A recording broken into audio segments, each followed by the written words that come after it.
دمشق میں وداع کا قبرستان ہے۔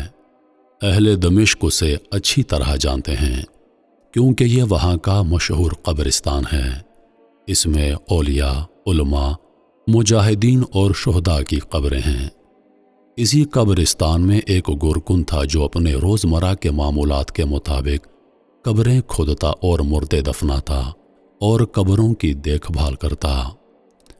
ایک روز وہ اپنے معمول کے مطابق اپنے کام میں مصروف تھا کہ ایک عورت اس کے پاس آئی اور ایک قبر کھودنے کو کہا۔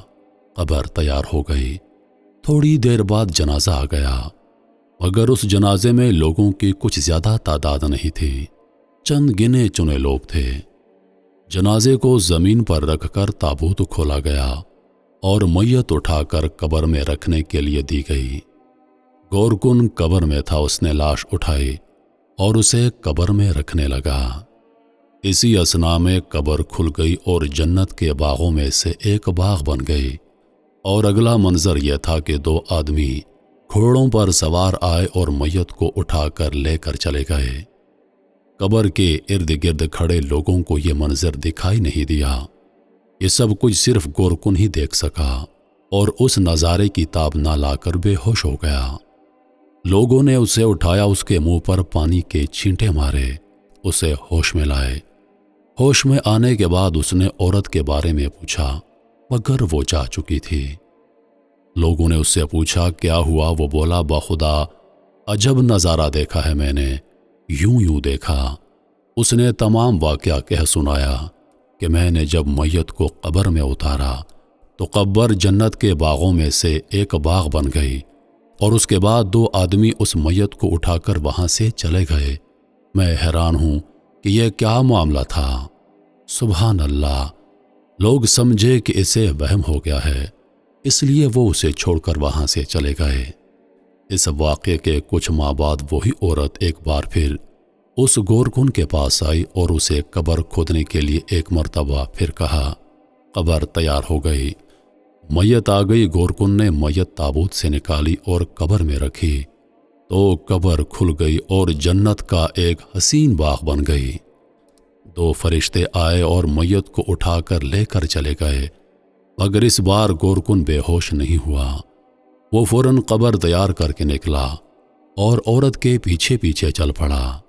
اس کے پاس پہنچ کر اس نے عورت سے پوچھا، آپ کون ہیں اور کہاں سے آئی ہیں، اور اس میت سے آپ کا رشتہ کیا ہے؟ عورت بولی، میں بہت دکھ میں ہوں، جسے دفنایا گیا وہ میرا بیٹا ہے۔ چند ماہ پہلے میرا ایک اور بیٹا بھی وفات پا چکا ہے۔ وہ بولا، پہلی والی میت بھی آپ کی تھی؟ ہاں، مگر تم یہ سب کچھ کیوں پوچھ رہے ہو؟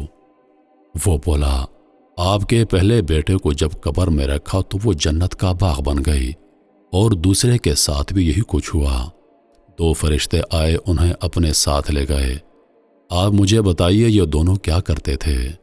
گورکن نے تجسس سے پوچھا، آخر ایسا کون سا عمل تھا جس کی وجہ سے انہیں یہ بلند مقام ملا؟ عورت نے کہا، پہلا طالب علم تھا اور دوسرا ترکھان تھا جو اپنے بھائی کی تعلیم و تربیت کے اخراجات برداشت کر رہا تھا۔ اللہ تعالیٰ نے طالب علم اور اس پر خرچ کرنے والے کے ساتھ یہ خوبصورت معاملہ کیا۔ گورکن نے جب علم کی یہ فضیلت دیکھی تو وہ قبرستان چھوڑ کر مسجد توبہ میں آ گیا۔ ہمارے خاندان کے بزرگ برسوں سے اس مسجد کی خدمت پر مامور تھے۔ جس وقت وہ گورکن مسجد توبہ میں آیا، اس وقت ہمارے والد اور ان کے والد اور دادا کے دادا شیخ سعید برہانی وہاں پر موجود تھے۔ گورکن نے ان کی خدمت میں حاضر ہو کر کہا، میں علم حاصل کرنا چاہتا ہوں۔ شیخ صاحب فرمانے لگے، دیکھنے میں آپ 40-50 کے معلوم ہوتے ہیں، اور آپ کو اب اس عمر میں علم حاصل کرنے کا خیال کیوں کر آیا؟ گورکن نے ان کے سوال کے جواب میں قبرستان والا تمام واقعہ سنا دیا اور کہا کہ میرے پاس کچھ میتیں آئیں۔ میں نے جب انہیں قبر میں اتارا تو قبر جنت کے باغوں کا ایک حسین باغ بن گئی۔ شیخ صاحب نے کہا، اگر یہ بات ہے تو پھر اللہ پر توکل کر کے پڑھنا شروع کر دو۔ عربی کی کتاب، عربی کی گرامر کی کتاب پڑھو۔ یوں گورکن نے دل لگا کر پڑھنا شروع کیا اور کچھ ہی عرصے میں ان کا شمار بڑے علماء میں ہونے لگا۔ گورکن کا نام شیخ عبد الرحمن حفار تھا۔ وہ دمشق کے بڑے عالم کے طور پر جانے جاتے تھے۔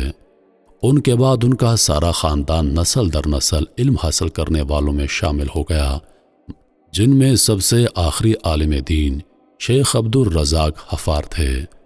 وہ بھی دمشق کے مشہور علماء میں سے تھے جنہوں نے اس واقعے کو بیان کرنے کی اجازت دی۔ یہ واقعہ بطور مثال سب کے سامنے پیش کیا گیا تاکہ لوگوں کو یہ خوشخبری ملے کہ اللہ تعالیٰ علم حاصل کرنے والوں کے ساتھ کیا معاملہ کرتا ہے۔ یہ سبق آموز واقعہ یوٹیوب پر دمشق کے ایک عمر رسیدہ عالم دین کی زبانی سن کر آپ کے سامنے پیش کیا جا رہا ہے۔ محترم عزیز دوستو، یقیناً علم کی بہت بڑی فضیلت ہے، لیکن ہمارے ہاں جو علم حاصل کیا جاتا ہے وہ نوکری کے لیے، پیسے کے لیے، سٹیٹس کے لیے، کسی بڑے عہدے کے لیے، اس لیے نہیں کہ میرے علم سے کسی کو فائدہ ہو۔ میرا علم اندھیرے راستے میں مشل کا کام کرے، میرا علم اندھوں کو راستہ دکھائے، میرا علم جاہلوں کی اصلاح کرے۔ لیکن افسوس، ہمارے ہاں جو تعلیم حاصل کی جاتی ہے اس کا معیار سٹیٹس ہے، اس کا معیار انگریزی ہے۔ ہمارے اسکولوں کالجوں میں دیکھیے، جو اسکول جتنی زیادہ اچھی انگریزی سکھاتا ہے اس کو اتنا ہی اچھا اسکول مانا جاتا ہے، لیکن یہاں پر اخلاق، یہاں پر زندگی کے طریقے، یہاں پر وہ علم جو روشنی کی طرح ہوتا ہے وہ نہیں سکھایا جاتا۔ رسول کریم صلی اللہ علیہ وآلہ وسلم نے فرمایا کہ اللہ تعالیٰ فرماتا ہے، اے آدم کے بیٹے، جب تک تو مجھ سے دعائیں کرتا رہے گا اور مجھ سے اپنی امیدیں اور توقعات وابستہ رکھے گا، میں تجھے بخشتا رہوں گا، خواہ تیرے گناہ کسی بھی درجے پر پہنچے ہوئے ہوں، مجھے کسی بات کی پرواہ نہیں۔ اے آدم کے بیٹے، اگر تیرے گناہ آسمان کو چھونے لگیں، پھر تو مجھ سے مغفرت طلب کرے تو میں تجھے بخش دوں گا اور مجھے کوئی پرواہ نہیں۔ اے آدم کے بیٹے، اگر تو زمین برابر بھی گناہ کر بیٹھے اور پھر مجھ سے توبہ کر لے، لیکن میرے ساتھ کسی طرح کا شرک نہ کیا ہو، تو میں تیرے پاس اس کے برابر مغفرت لے کر آؤں گا۔ امید کرتا ہوں کہ آپ تمام دوستوں کو ویڈیو پسند آئی ہوگی۔ انہی لفظوں کے ساتھ میں اجازت چاہوں گا، اس امید کے ساتھ کہ سانسوں نے وفا کی، تو اگلی بار ایک اور ویڈیو لے کر آپ کی خدمت میں حاضر ہوں گا۔ تب تک کے لیے خدا حافظ۔ اللہ پاک آپ سب کا حافظ و نگہبان۔